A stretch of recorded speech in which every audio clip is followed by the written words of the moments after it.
Assalamualaikum warahmatullahi wabarakatuh. Halo pemirsa dan pendengar, apa kabar Anda hari ini? Semoga Anda dalam keadaan sehat selalu. Senang sekali saya Wafik Asisa kembali menyapa Anda dalam program Bicara. Saat ini saya bersama dengan tim Fajar TV berada di kantor DPRD Kota Makassar. Dan yang menjadi tema kita pada episode kali ini, pemirsa, terkait dengan mengawal aspirasi reses warga Kota Makassar. Kita akan membahas hal ini lebih jauh. Sudah hadir bersama saya narasumber kita pada kali ini, yaitu Pak Ari Ashari, anggota DPRD Kota Makassar Komisi B. Assalamualaikum Pak Ari. Assalamualaikum warahmatullahi wabarakatuh. Apa kabar Pak hari ini? Alhamdulillah sehat. Alhamdulillah sehat ya Pak. Kita ingin membahas nih Pak seputar reses yang Bapak lakukan minggu lalu ya Pak ya? Iya. Iya. Bisa dijelaskan Pak prosesnya itu berjalan seperti apa? Iya, jadi momen reses kali ini memang agak berbeda karena kita melakukan di bulan Ramadan, sehingga memang durasi yang dilakukan kemarin itu agak panjang. Kita kalau nggak salah start di tanggal 11, berakhir di tanggal 26. Nah, memang masih banyak berbagai PR-PR yang harus kami lakukan terkait bagaimana untuk menjadikan Makassar ini lebih baik lagi ke depannya. Wilayah yang Bapak ini di daerah mana Pak? Ya, kebetulan saya dari daerah Pemenangan 5 kemarin, di mana Dapil 5 itu mencakup Kecamatan Mamajang, Mariso, dan Tamalate. Di ketiga daerah ini Pak, apa kemudian isu-isu yang menonjol dikeluhkan oleh masyarakat?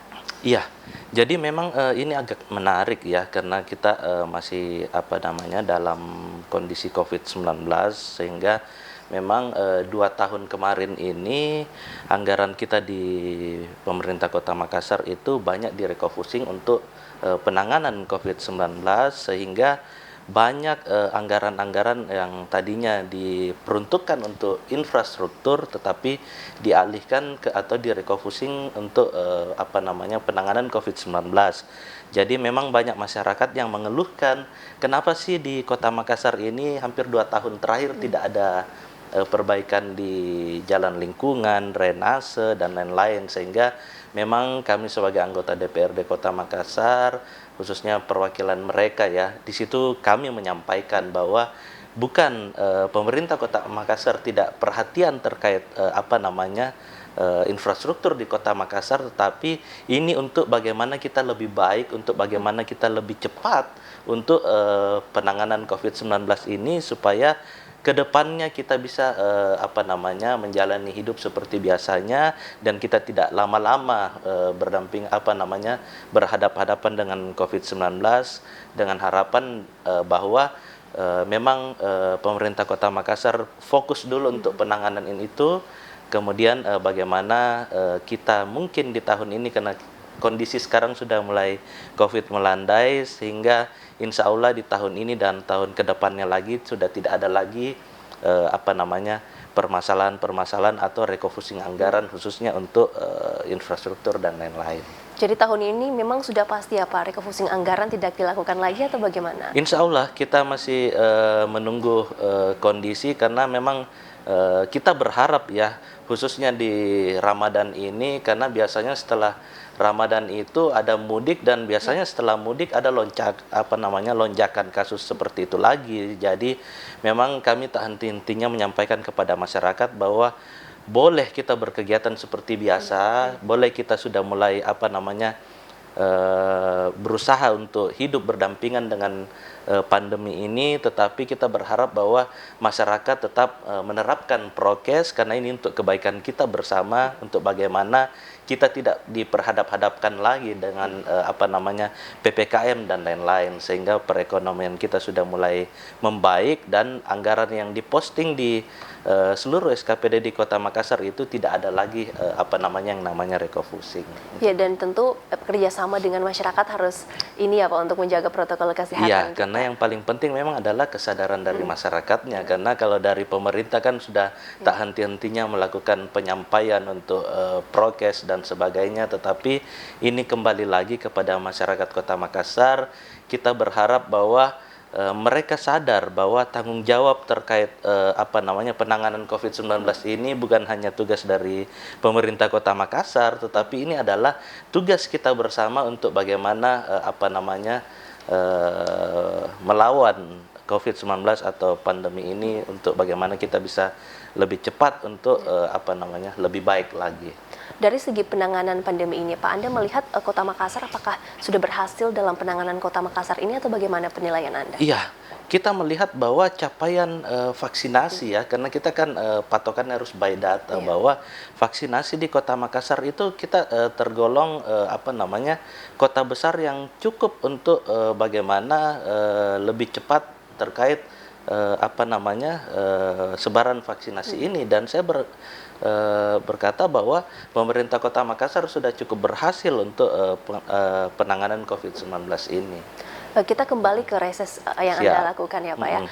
Apakah ada juga masyarakat yang mengeluhkan soal bantuan sosial dan sejenisnya Pak atau bagaimana? Iya, jadi memang ini cukup menarik bahwa memang Makassar juga selain menghadapi pandemi COVID-19 ini, Makassar juga berhadapan dengan PJ Wali Kota yang terlalu banyak kemarin ya, sehingga kita melihat bahwa setiap pergantian PJ, pergantian aturan dan lain-lain, sehingga alhamdulillah masyarakat Kota Makassar, khususnya kami sebagai wakil rakyat, sudah sangat senang dengan adanya wali kota definitif, sehingga kita berharap bahwa kebijakan-kebijakan ini sudah bisa lebih ke pro rakyat.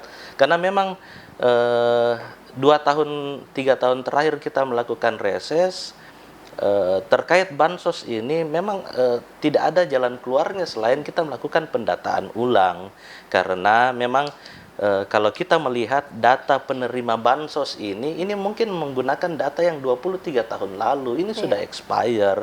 Dan kita menganggap bahwa data yang ada saat ini juga tidak tepat sasaran. Kenapa? Karena terlalu banyak orang yang kami anggap tidak berhak untuk menerima bantuan sosial itu, tetapi mereka juga menerima, sehingga kami sangat meminta kepada pemerintah Kota Makassar, khususnya Dinas Sosial, untuk segera melakukan pendataan kembali, atau mungkin kita bisa bersama-sama untuk melakukan kunjungan kerja terkait bagaimana kota-kota yang sudah bisa sukses di bidang untuk bagaimana data bansosnya ini.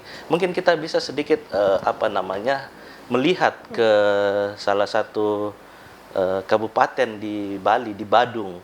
Itu di sana saya menganggap bahwa mereka sangat berhasil dalam pendataan bansosnya, karena mereka di sana pada saat orang penerima bantuan sosial ini rumahnya akan dilabeli bahwa mereka adalah penerima bantuan sosial, sehingga masyarakat atau orang-orang yang seharusnya tidak menerima bantuan itu, mereka akan malu sendiri. Kenapa? Karena mungkin mereka orang yang mampu, tapi rumahnya dilabelin dengan rumah ini penerima bantuan sosial. Itu menurut teman-teman di Badung, dari 100% penerima bantuan sosial, ada sekitar 30% yang mengecat kembali rumahnya, menghapus tulisan penerima bantuan itu, kemudian mereka dengan kesadaran sendiri pergi ke kantor kelurahan atau ke kantor dinsos bahwa tolong nama saya dicoret dari penerima bantuan sosial ini, karena mereka malu. Karena memang di sini kembali kepada kesadaran masyarakat bahwa seharusnya jika memang mereka tergolong orang yang mampu, janganlah menerima bantuan sosial ini. Kenapa? Karena masih banyak saudara-saudara kita atau masyarakat kita di Kota Makassar yang lebih membutuhkan dari mereka. Mungkin begitu. Ya, jadi langkah konkret yang perlu dilakukan oleh pemerintah adalah pembaruan data dengan studi banding dengan daerah lain tadi ya Pak ya? Ya, mungkin itu salah satu contoh aja. Baik Pak, kita akan lanjutkan ya Pak pembahasannya usai jeda berikut ini. Pemirsa dan pendengar, jangan kemana-mana, tetaplah bersama kami di Mabicara.